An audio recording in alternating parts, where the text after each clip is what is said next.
aí, pessoal da quarta etapa da EJA, da Educação de Jovens e Adultos do município de Picos. Graças a Deus aqui então reunidos para mais uma videoaula de História com o professor Ronaldo Moura.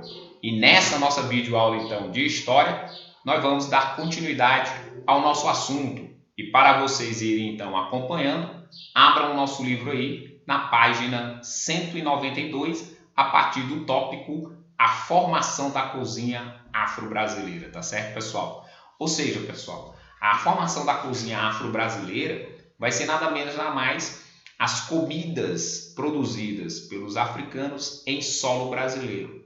Mas até chegar no Brasil, o que é que aconteceu com esse africano? Lá no continente africano, como nós já vimos, ele infelizmente se tornou escravo.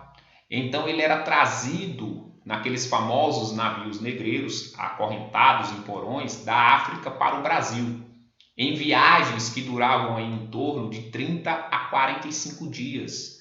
Consequentemente, esses africanos dos porões dos navios, ao longo desses 30 a 45 dias, eram mal alimentados, pessimamente alimentados, tá certo?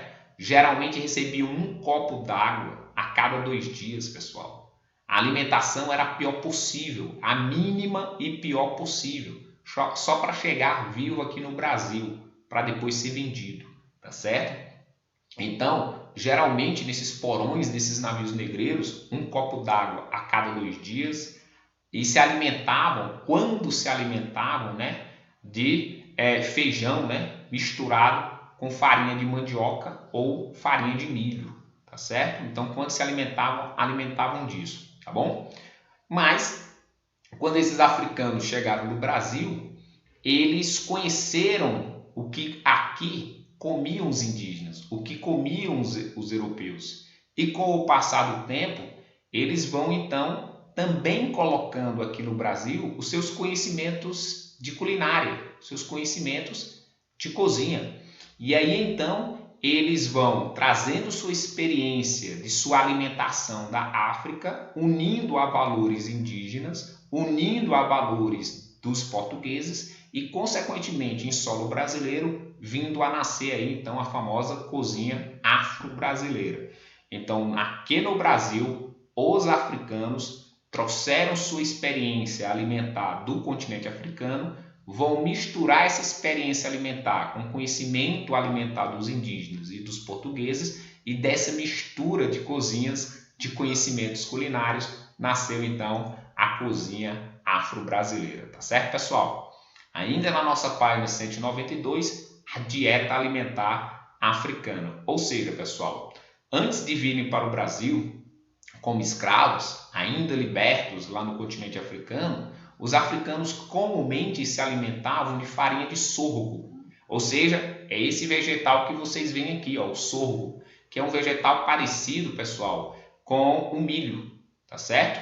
Então, geralmente lá na África, antes de serem escravos, eles então se alimentavam da farinha do sorgo, arroz, inhame, mel, leite, pimentas. Sim, eles gostavam de colocar a pimenta no alimento, ou comê-la pura mesmo, viu?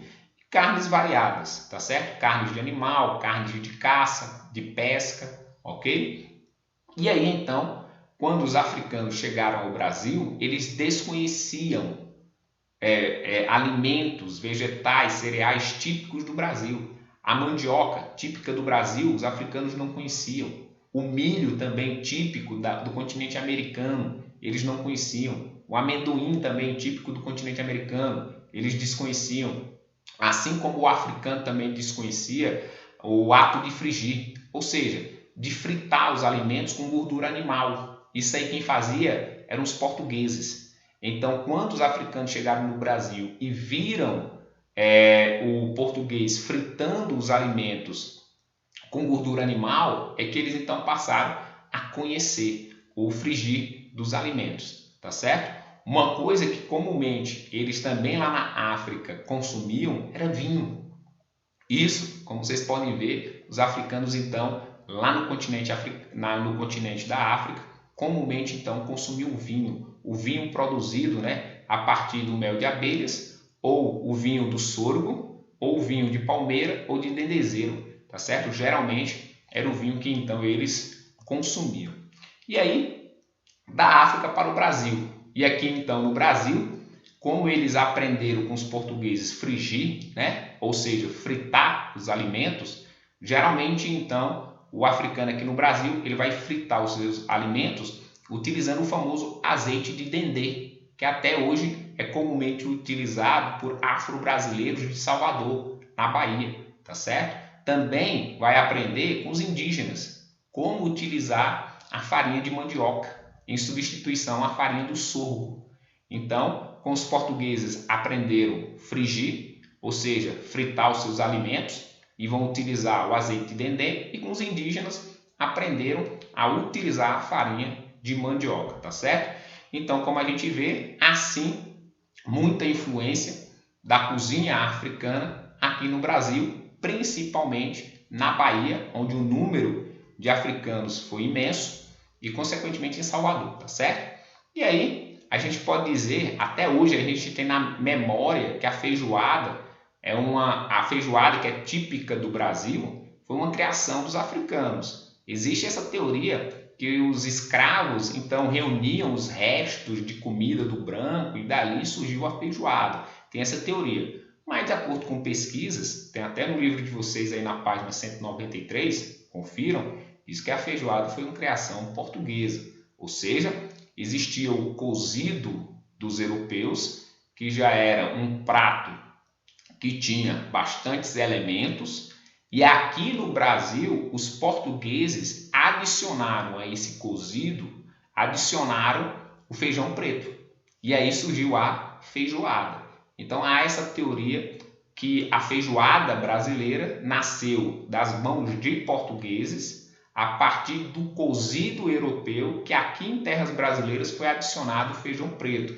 Então há essas hipóteses do surgimento da feijoada. Tá certo, pessoal? Então aqui nós vamos concluindo nossa videoaula. Fiquem com Deus. Tchau, tchau. Valeu, pessoal!